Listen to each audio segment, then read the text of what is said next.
day in the spinny barrel.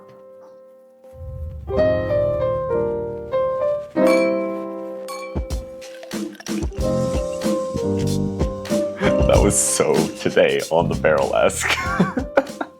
Welcome back to another episode of Whiskey and Wine. I'm Sam. I'm Heather. And today we are going to be fulfilling one of the things that we talked about in a previous video of trying the two Rebels that we have side by side. One of these was like $100 and the other was like $50. So let's see if the 10 is really worth double the price. And we are going to be using our lovely little solo blind, courtesy of Whiskey Noobs. If you want to get one of these, go over, check out his Patreon. I think you actually have to join it if you're going to try to get one of these, because they sell out very, very quickly, because these things are awesome.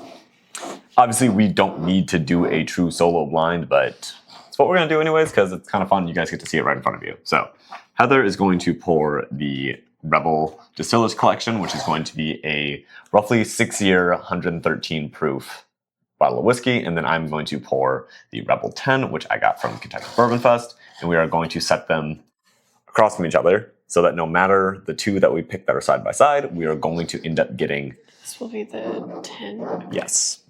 We will end up getting different glasses. And then we will make sure that they stay our right, left, so it should make it so that they are the same ones.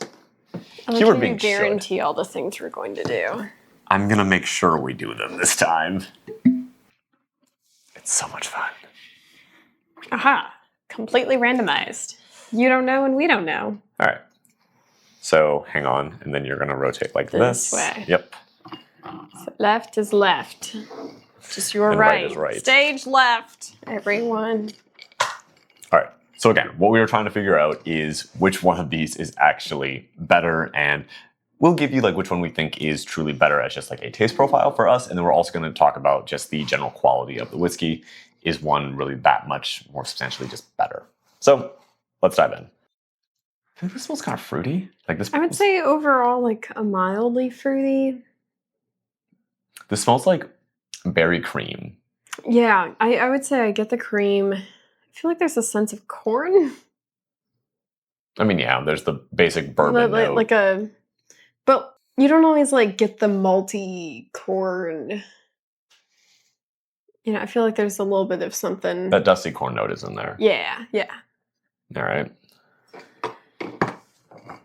Number 2, on the left side. Way smoother. Way different. Holy cow. So there's at least, I guess they did not put an age statement on this bottle, so it's at least 4 years old. But judging from when I bought it, if they barreled it, or if they bottled it the same year I bought it, that should roughly be a 5 or 6 year old whiskey in there. So, but we don't know. Not sure.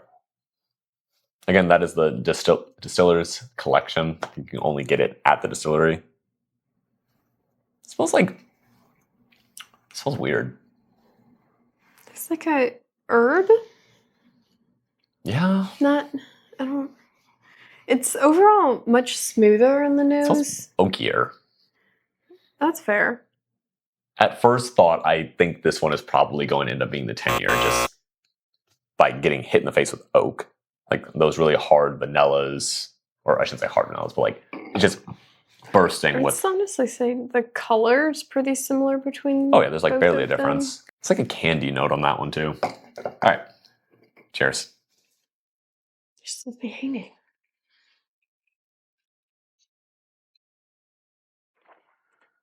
Okay. That was my first sip of the day. Very fruity. Very fruity. Some... Not cinnamon. That's just probably the proof that's hitting me on that one. I feel like slightly like tree baking spice. Interesting. I don't even think there's any like rye in here. I don't know. I didn't look Maybe up the not mash bills. true baking. I don't know. Something like wood, but not full baking spice, maybe. Yeah, very, very fruity. A good amount of like just the undertones of a vanilla, caramel. It's kind of like all there is the maybe base. Slightly of a butterscotch. Maybe a little bit of that, like a butterscotch candy. And then just, it's fruit over the top. Yeah. This is overall, pretty pleasant. It's pretty thin in the mouth. I feel like, at least for me, it doesn't have a distinct, like, oiliness, and I feel like the finish is still like lasting. I agree. It's one that I feel like it sits with you. I think that's like the most normal time we've ever filmed at. That's true. It's like 6 p.m. This is normal for most people. We normally end up filming like on a Saturday or something at like 11 in the morning. It's like you don't know what we're doing. Yeah, or we're filming once we're both off work, which is like midnight, 2 a.m. 2 a.m. One of the two. Again, especially going from the first one, the nose is just so smooth. It's so much more subdued. Yeah, like this one does not have a big bouquet. It's not just bursting out of the glass with all of these scents and everything. It's just very muted. Ooh. Which makes me wonder if having some water in it might help it. But that's not what we're nice checking. On the palate. It's almost, I get like a citrus. It's light, elegant.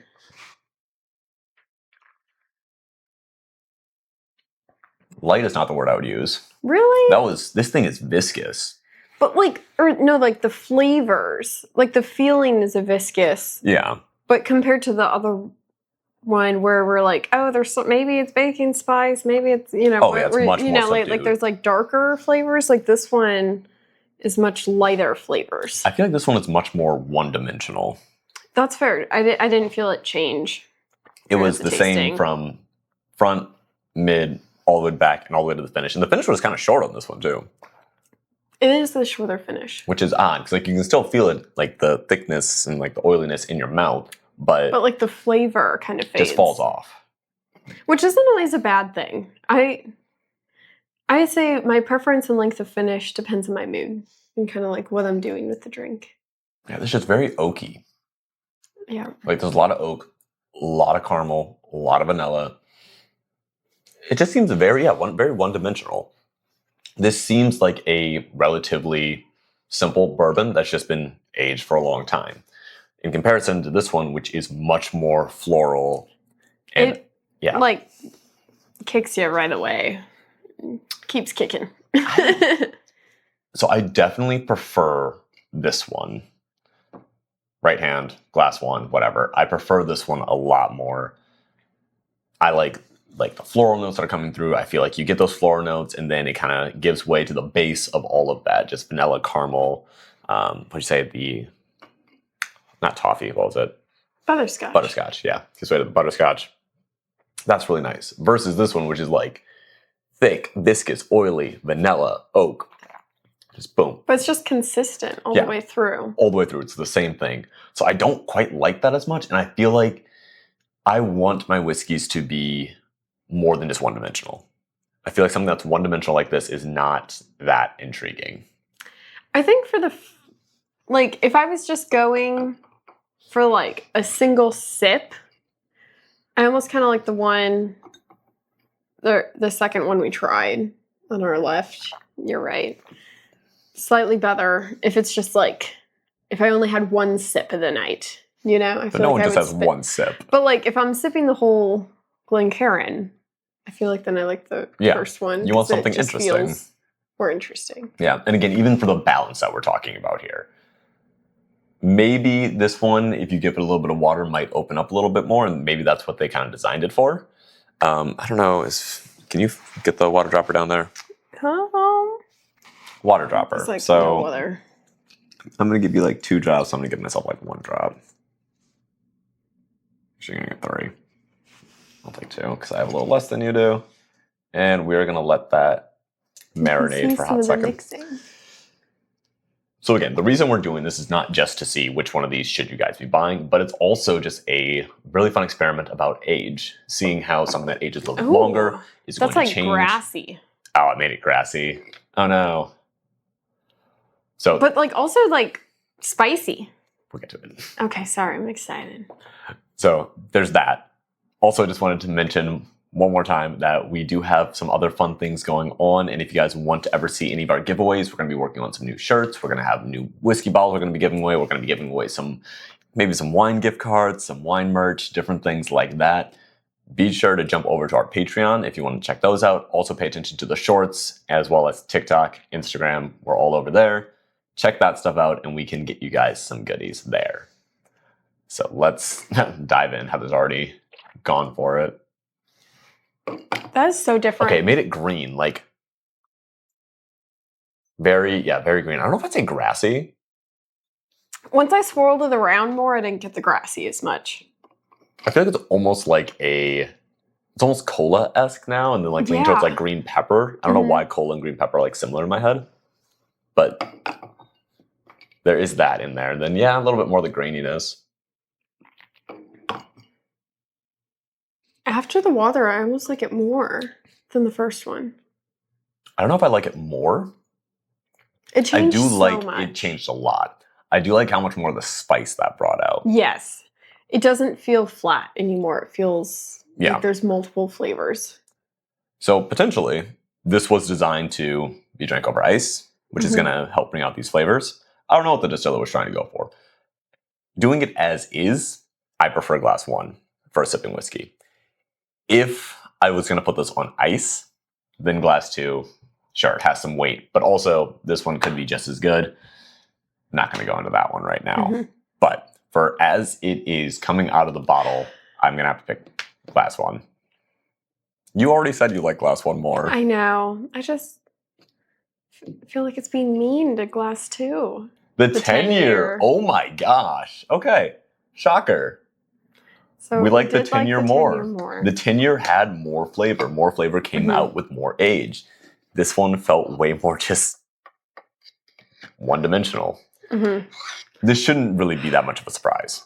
Now, would I pay the 130, 140 I paid for it, I think. Like for the price difference? For the price difference, knowing that I get more proof out of that one and that I can put it over ice. And it tastes really good.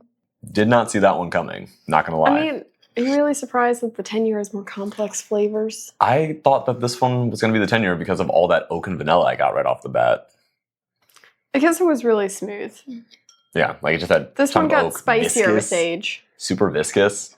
This one also was proof down in comparison. Well, they're both proof down. That's 113. This is 100. So, but now you know. So unfortunately, when I did say I think I like the other one more in our previous video when we tried our giant whiskey haul from Kentucky Bourbon Fest, I guess I was incorrect. This one is better, but for the price, I do not think it is worth the price. Yeah, I don't think the difference is... It's not that extreme. Yeah. It's not a $50 difference. It is maybe a $25 difference, $20 difference. Like this was $75 and this is $50. I mean, I still might go with this one. I still might go with the 50. This is why you do blind tastings. You never know what you know until you're doing it blind. Hopefully you guys enjoyed this. If you did, drop it down in the comments. Let us know what your thoughts are on these bottles and if there are any other little comparisons that you want to see us do. But until next time, guys, cheers. Cheers.